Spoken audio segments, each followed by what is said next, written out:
I had a mother had been abandoned as a child, and so she wasn't the warmest, cuddliest mother. And then I had a father who was, on one hand, larger than life, entertaining. He was a Greek, he was handsome, he was funny, he was a liar, he was a professional thief, wound up not allowed back in the United States anymore. When I turned 5, the very day of my 5th birthday, he called me into the den and he had Webster's big, fat, unabridged dictionary opened.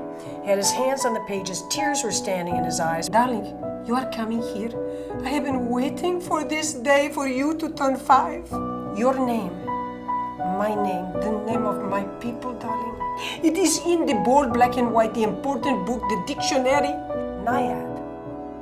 In Greek mythology, girl or woman, champion swimmer." I heard the word champion. That word sounded good. And I started walking around with my shoulders high. I started telling everybody I met, I'm a champion and I'm supposed to be a champion. That's who I am. That's what my name means.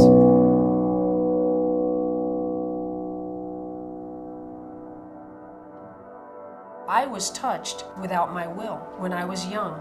And I, like a lot of kids who go through sexual abuse, I was confused.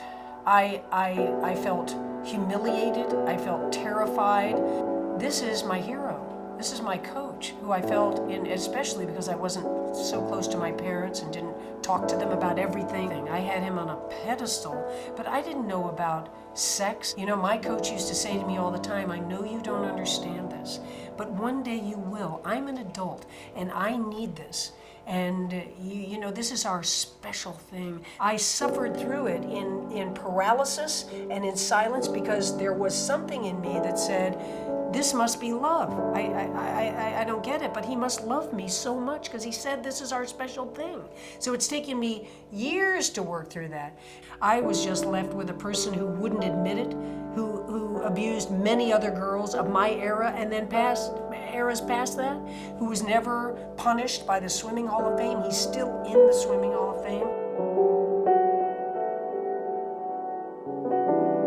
But I hear from a lot of people who have wound up in their 50s, 60s, 70s, 80s, just burdened with shame all their lives. You know, you feel like it's your fault because you feel you were party to it, you didn't stop it. There's a remnant of that wound, that little girl who was terrified and humiliated, who's still there. There's an area of low self-esteem that most people who know me can't believe exists, but there's still that fragile, broken little girl occasionally that comes, you know, triggering out.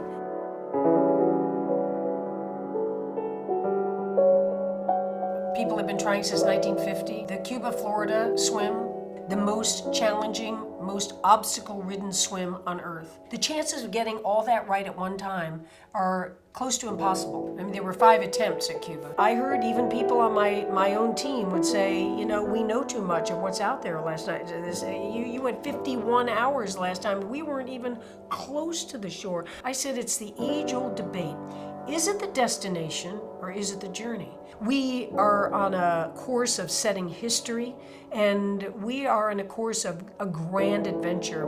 So we all knew that we may never have reached the other shore, and it was still worth the journey. Would it have gone on forever like that? Would I still be trying now? Probably. Thank goodness I made it on that 5th time.